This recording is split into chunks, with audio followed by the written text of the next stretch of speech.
in the rematch? Physicality. I've been beating this dead horse all week. The run game for Kansas City makes a difference for them, and they've prided themselves, as much as we talk about Patrick Mahomes and these pass catchers, on being a physical football team. Trey Smith is one of the most physical dominating guards in the league, which is why he's paid like that.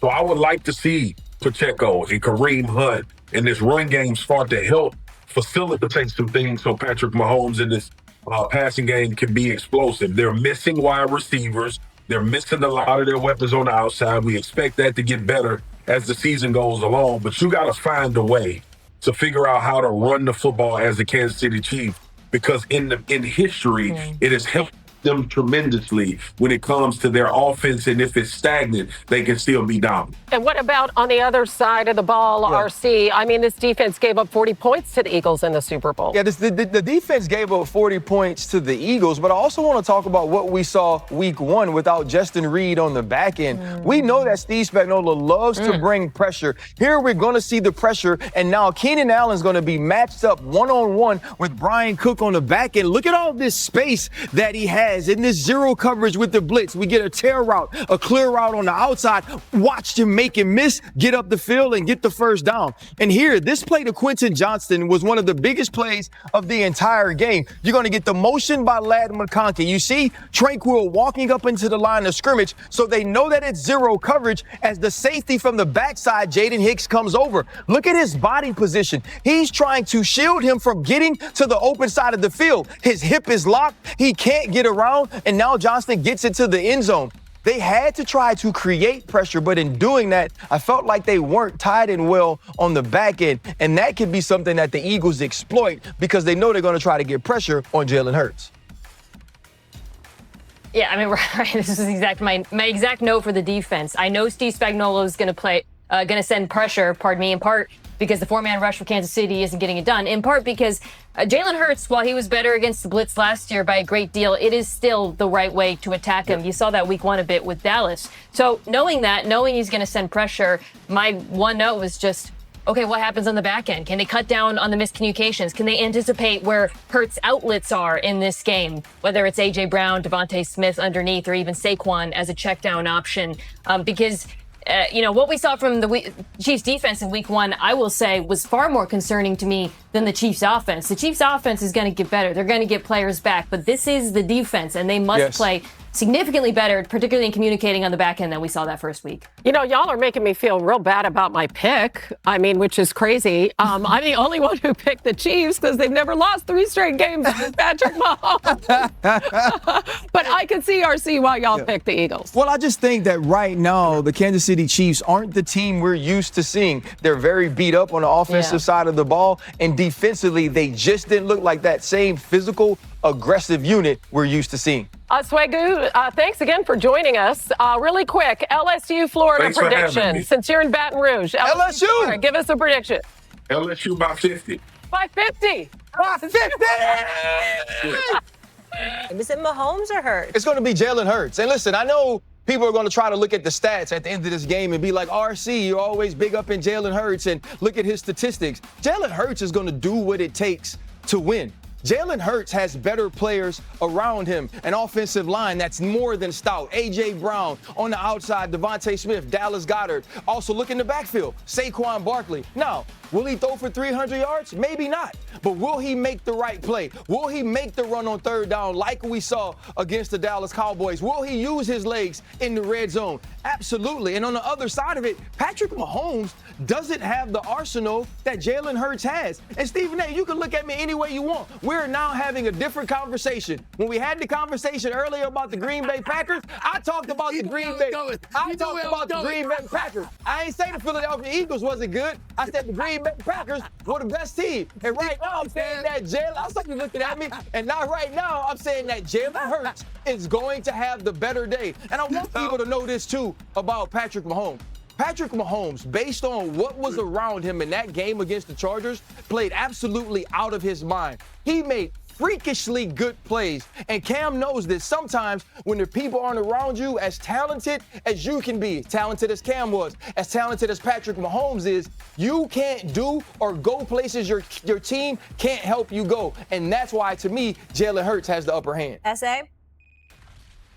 Cam, he knew why I was looking at him that way. That's a brother that's been working with me for years because he knew exactly where I was going. I'm like, I know that this man ain't with his chest speaking out about Jalen Hurts just minutes after we just finished arguing about him against Green Bay. I was just taking it all in, but I got you. You covered yourself beautifully, I might add. Way to go, RC. Way to go. Look, man, here's the bottom line. When you think about who's going to have the better game, it should be, one could argue, it could be Patrick Mahomes and the Eagles will still win simply because Patrick Mahomes is going to be required to do more just to give Kansas City a chance, whereas Jalen Hurts may not be. That's why Mahomes would be my answer to this question. Because I think with Hurts, it might be Saquon might go for 200 yards in this game. He might explode. Yeah. You know what I'm saying? And so, or Jalen Carter might be hunting and he's going to be back and he's going to wreak havoc, even though I don't think that's going to necessarily be the case against Patrick Mahomes. I just think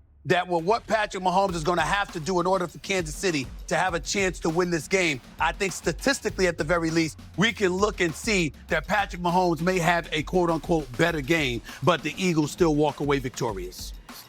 Cam, I want to come to you on this because you have a unique perspective. As someone who went to the Super Bowl, faced the team they lost to, obviously the Broncos, take us through that perspective on how critical this game is for Kansas City and their redemption.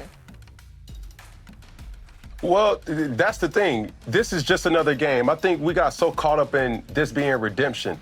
It's just a regular season game. When we played the Denver Broncos in 2015, that was the Super Bowl. When we played them for the season opener in 2016, I believe, that was just a regular season game. There were a lot of things that could have been done, but we still, we're hedging our bet to get redemption and find ways to get our get back or get our lick back. That cannot necessarily happen in this case for the Kansas City Chiefs. The reason, going back to the follow-up question, that I believe that Jalen Hurts will have a better game than Patrick Mahomes is because of this one specific tactic that Jalen Hurts does better than any other quarterback in the NFL. He's not afraid to run for a 3-yard gain, a 4-yard gain, or just to eliminate a sack. Jalen Hurts scrambles to run. And that right there, my friend, is what we call Steve Spagnuolo's kryptonite. Steve Spagnuolo wants to get into these 3rd and 8 and 3rd and long exotic look defenses that bring different pressures. And when you look at the statistics of what doesn't go well for Steve Spagnuolo, it's active and dual threat quarterbacks. It's quarterbacks that can rush for more than 40-plus yards, 45-plus yards. Every single time Steve Spagnuolo has had a quarterback rush for those amount of yards, they typically win. Last week, they didn't necessarily run for, or Justin Herbert didn't rush for 45 yards, but he rushed for 40 or 39 yards in this particular instance. When I'm looking at the Kansas City Chiefs, they don't necessarily have enough to negate what Philly has to offer. Cam Newton, sorry, my bad, my brother, my bad to bring back bad memories, but I'm gonna go back to Super Bowl 50, which the Carolina Panthers lost to the Denver Broncos 24-10. And I remember you getting sacked about 7 times. I remember Von Miller being the MVP. I remember the Carolina Panthers committing 4 turnovers. But I'm gonna go back to that final score of 24-10. Y'all simply lost the game. Denver's defense showed up, they were elite. Y'all lost the football game. You didn't get your ass kicked. There's a difference. There's an ass kicking that happened to the Kansas City Chiefs in the Super Bowl 59. That's an ass kicking now. See, we got to stop this, man. Listen, when you get your ass kicked, all right, when you spot it, when you spot the opponent 34 points in the Super Bowl, when you down 34-0, when you got 2 future Hall of Famers, the best quarterback in the game today, one of the greatest tight ends to have ever played football, sitting on the bench looking at one another like, damn, it's a bad day. In the 3rd quarter, everybody and their mother knew it was over at halftime. When you see something like that happening, that game the following year, it's not about a win or a loss on Sunday against the team. It's about how you perform. Again, there's a difference, and y'all know this better than me, damn it. That's why I get tired of y'all arguing with me about that. Damn it, y'all played. Y'all played the Super Bowl. You won a Super Bowl. You know that. I ain't never dream about playing football. Y'all know this better than me. There's a difference between losing and an ass kicking. That was an ass kicking we just witnessed. And I'm telling you right now, there's a residual effect to the point where you got to go out there and compete and perform. Not win. Hey, got to compete. You can't get your lick back though. This not like you and the homie got like you and the homie got in a fight in the street, and then I run in the house and I'm like, Stephen A, Cam, they jumped me. We gotta go get them. Like, it don't happen like that. There's so much time and so much change in between this. This is about who 2025 Kansas City is. And that team right now is 0-1 and did not play well against the Chargers. We're leaving it there, gentlemen. Okay, Gotta get the commercial break. I'm just remembering this. Y'all know I keep quotes. Go ahead. I got you. Let them get their ass kicked again and watch what we talk about Monday. All right, let's go ahead. We're going to talk about them getting beat on Monday, not the Super Bowl. You know what I'm saying? This game has a little extra sauce on it, and I don't care what any of you say. Earn them the right to feel like a league success. You ain't got to tell nobody. When Derrick Henry was asked, yes, this man that's going to be a future Hall of Famer, about what the coach said, about what Grant Delpit said, what did Derrick Henry say? He said, we'll see on Sunday. Why? Because that's when the game is played. And throughout Derrick Henry's career, when the game has been played, Derrick Henry has not only shown up, but he's shown out. And so when you think about the secondary and Jerry Jeudy, right? They don't pose a threat, or they don't have anything back there. Jerry Jeudy made his first Pro Bowl last year. Jerry Jeudy's a first-round pick who is incredibly talented. On the other side, they got Kyle Hamilton, who's the highest-paid safety in the league. They got Marlon Humphrey, who is an All-Pro and a Pro Bowler. They got Nate Wiggins, who's a first-round draft pick. You have Malachi Starks, who's a first-round draft pick. Sometimes this game is about respect. And it's about being able to say that based on my play, I don't need to talk, because when you cut the film on, you know who I'm going to beat. The Baltimore Ravens don't have to whistle by the graveyard, because they are the Reapers. And Cleveland Browns may have talked themselves into finding out this week. Stephen A? I appreciate the eloquence of that argument, RC, but before I get into this, can I ask you and Cam to remind me of something? Isn't there random drug testing in the National Football League? I mean, they could just show up and just decide to test you. Yeah, it's random. Is that true? I mean, isn't that true? Like, it's random. It's not scheduled. They can roll up on you and just say, you know what, we need you to, we need you to urinate in this cup. Stop, bro. We got to test you right now. Stop, right? They can do that, right? They own something? Hey, listen, it is clear. It is clear they own something. It is clear that the NFL league office should if I'm Roger Goodell in the league office, I'm just picking up the phone to my detail and I'm like, yo, head down to Cleveland right now. The Chiefs are in a tight spot, one so precarious they might not fully grasp the extent of their predicament. While everyone debates whether Chris Jones can redeem himself against Philadelphia in Week 2, a much bigger bomb is about to explode behind the scenes in Kansas City, one that could completely change the course of this season. As the Chiefs fight to avoid an 0-2 start after that embarrassing loss to the Chargers, Miami is imploding in a spectacular fashion, creating the perfect opportunity for the Chiefs to make their boldest and most controversial move in years, bringing Tyreek Hill back home. And if you think the situation was complicated before, wait until you hear what's really happening behind the scenes of this potential reunion that could redefine not only the Chiefs season, but the entire Mahomes dynasty for the next 5 years. Perhaps the best matchup of Week 2 is exactly this: Chris Jones against whoever is protecting the middle of the Eagles line. Landon Dickerson has been out all week and only participated for the first time on Thursday. His backup will try to do his best, but let's be honest, he's not even close to being able to hold Chris Jones all game. But here is where the real concern lies. That terrible decision last week, which Jones himself admitted, completely changed the course of the game against the Chargers. He simply cannot let that happen again. Chris Jones has things to answer for from last week. Will he step up and do it? That's really the question, and there's a lot more to it. For the Chiefs, it's a bit of revenge against the Eagles. The situation is a little frustrating. It was ugly last week, and they're still getting grief from their Philly friends because of the last Super Bowl. The brutal analysis of the situation is that Jones needs a monster game against this matchup because one way or another, he has an advantage. Either way, he is the only guy who has to move the pieces on this defense, and the pass rush was possibly the worst unit on the field for the Chiefs last week. That has to change now. It's not just that he moves the pieces, it's that there's no drink without Chris Jones. It's not even that. There's nothing without him. As Waylon used to say, you can't live very long like this if you can't get the Chris Jones pass rush. Connecting this individual pressure with the overall picture of the defense, Chris Jones honestly didn't play very well last week either. He was one-on-one with multiple guys he should be able to dominate, a sick Makey Becton, and he did practically nothing. He had some impact plays, some moments, but he couldn't win the one-on-ones inside. Joe Alt ate his lunch a few times. He wasn't getting to the quarterback, and when Chris Jones, who everyone knows is the center of the pass rush, doesn't get there, no one else can. Sometimes if you watch the film analysis, you can see that George Karlaftis had a good get-off here, a good get-off there, but those were moments to see when he wasn't on the field with Chris Jones. They can't have the two separated. They have to be able to come prepared together, and we found out today that Ashton Galat got more playing time, who is another energetic guy for this defense, and I think he needs to play more. Speaking of necessary adjustments on offense, there's no Jalen Royals this week. He hasn't stepped on the field. He won't be available. Xavier Worthy was back at practice on Thursday, just a walkthrough, but it's an encouraging sign. Maybe 2 weeks is really the timeline, which would be just about the luckiest thing you could predict. And I think that was like the minimum I put in my analysis last week, so it's really encouraging to see that.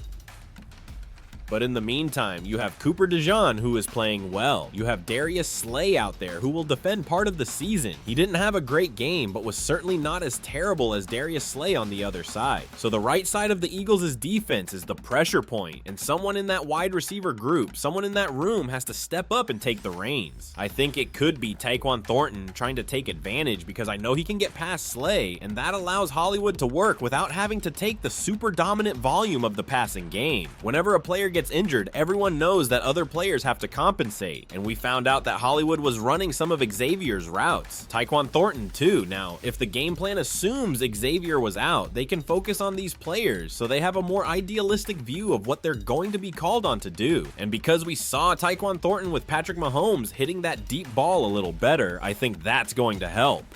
And then there's Hollywood Brown, who didn't look very good after the receptions at all. Maybe it was comfort with the offense. Maybe it's just because he really doesn't have it anymore, which would be very unfortunate. However, running routes and getting separation was also there. He could do all those things very well. Whether it's him, I think Juju Smith-Schuster can have another very big impact in this game specifically because he knows where to be, and that's another thing. He went up the field very quickly when they gave him the ball. He knows exactly how to attack after the catch in this offense. This isn't necessarily going to look the same as last week with Hollywood Brown getting 16 targets. I don't think that's going to be it this week, but because everyone can have a more idealistic view of what they're going to be called on to do and practice what they're going to be called on to do, we can see a little more. And that leads to the point where Patrick Mahomes last week didn't have the best start. However, there were some really good things he did specifically, but the offensive line did too. The Chiefs' offensive line situation actually showed some positive points hidden in the middle of last week's chaos. Next Gen Stats has this really cool statistic called quarterback pressure rate, the percentage of dropbacks where at least one pass rusher affects the quarterback before the ball is thrown. Patrick last week was only 27th out of 32 quarterbacks, which means the percentage of pressure that really impacted his throws was quite low. This is what you want to see against a very good defensive coordinator like Jesse Minter, who gives you different looks, twists, stunts, blitzes. He didn't do much blitzing, but you know, just different looks. The analysis of the numbers is revealing. They kind of held the line and gave Patrick enough time to make things happen. That's why we saw the deep ball get to Tyquan Thornton, Hollywood Brown, Travis Kelce. They threw the ball farther than we normally see, but still, Patrick got the ball out in 2.38 seconds. It was like, look, we have to get this ball rolling because not only that, we have to save time. So there was a lot more at play in that game. So for them, it's to continue the same trend. The offensive line keeps getting better. Build on a week where you have a new left side. It's young, athletic, and they're going to continue to gain that chemistry. Chemistry is the most important part of playing offensive line. There are 5 guys out there, and once you get more snaps, more repetitions, everyone kind of understands, okay, here's where you need help, here's where you need help. And I think we're going to have to see a different game plan for Jalen Carter because of this situation. Connecting the offensive strategy with the defensive challenges they'll face, Patrick is able to use not only what he does pre-snap, which is among the best in the NFL at identifying where to go, but having this ability now of, I have time for a second reaction. If that's not there, I can go back and look for the deep ball or look for the backside dig, which they tried to do a few times but are not really there yet. So building on a good performance, I think he finally got out of himself running with the ball here and there. Just continue building on the low pressure rate that was affecting Patrick Mahomes. This boils down to how they're coached and planned. And this is more about Andy Heck and Matt Nagy than the team, but they're gonna have to slide protection to the left. That's how it's gonna have to be because they have to help Kingsley Suamataia. They need Creed Humphrey to take some shots at Jalen Carter. But here's the other thing about the time to throw. When they break, pressured versus unpressured, 2.11 was the last step we saw in the last review. That's fast for Patrick Mahomes, a quarter of a second faster than normal. They have to do this.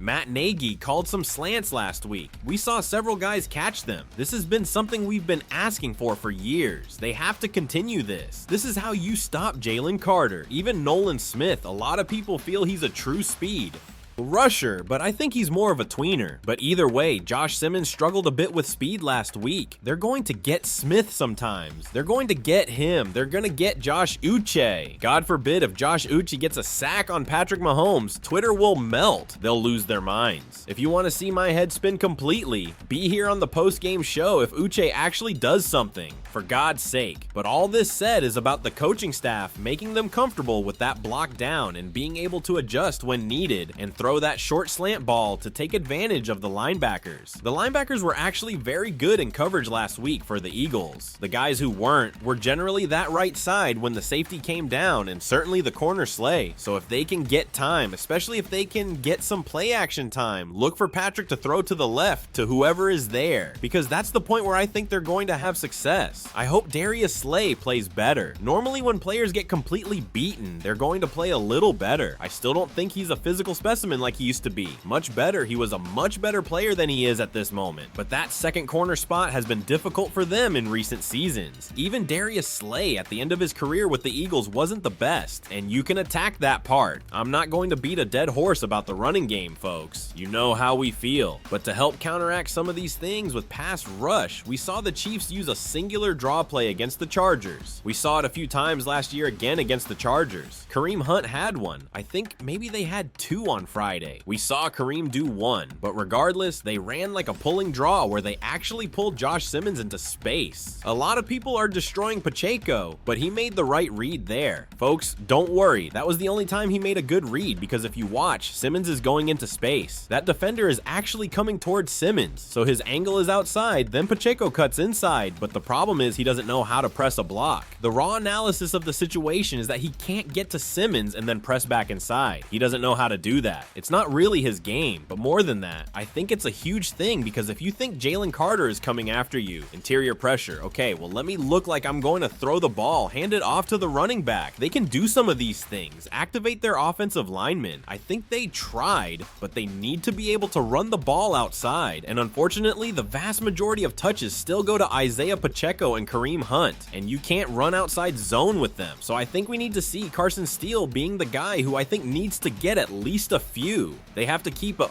defense honest if they know they're gonna run between the tackles pretty much every time. It's so easy for them to just say, okay, well, if this is a pull, I'll follow. There's no real counter to that. I'll go straight to where it is. They can't stress them outside, so I want to get down to the gap. That's what they did every time, and it makes it difficult for their offensive line to execute their blocks, so they have to change things a bit. The running game needs to be important. The offensive line has to care about running the ball, and when it's a draw or doing something a little different because they don't practice these things enough, the Eagles want to go after Patrick Mahomes. Everyone wants to go after Patrick Mahomes. Make them fear that. Get some jet sweeps. I don't care who's doing it.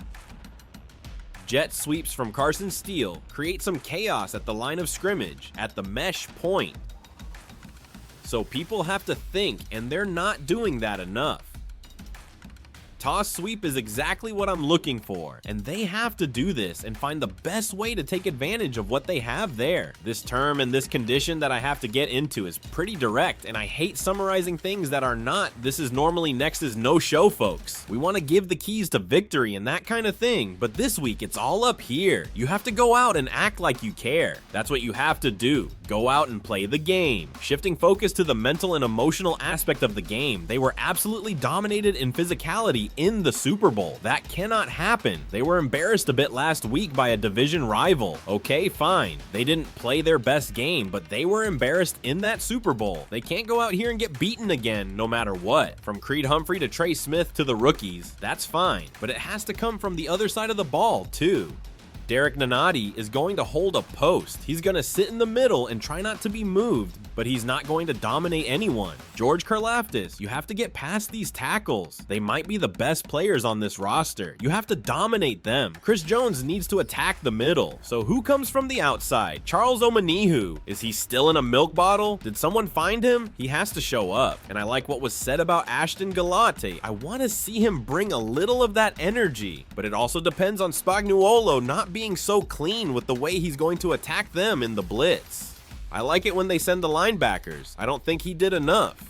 I think they're going to be in base a little more. They're going to be a little more multiple, but I need to see Leo Chenal come with momentum, not lined up in a three-point stance. Send him as a linebacker and attack those B gaps and let him eat where he lives. And I think that's another key to being able to do this. When they did those three linebackers, three defensives, linemen, it just didn't work. It just didn't work for them last week. But we saw a bit of 5-to-1 where they have 5 down linemen, where in terms of linebackers, they're like outside linebackers, defensive end, nose tackle, and Nick Bolton behind him. We saw some of those plays, which you're going to see throughout the NFL. By the way, this isn't just a Chiefs thing. It's going to be an NFL-based thing. The outside zone isn't just that. They have to be able to be kind of universal with the way they can defend the run. So some of these looks are going to continue to be seen, which is a good change for Spags. It allows him to be a little more creative with his looks too. So when they have some of these physical guys, the reason for playing Leo Chenal more is because he's a physical presence. If they find a matchup they like, even if it's Lane Johnson at this point, they're going to attack. Find something. I know it's hard to attack Lane Johnson. I'm just giving an example. The guy is still playing at an all-pro level, but Jordan Mailata is difficult too.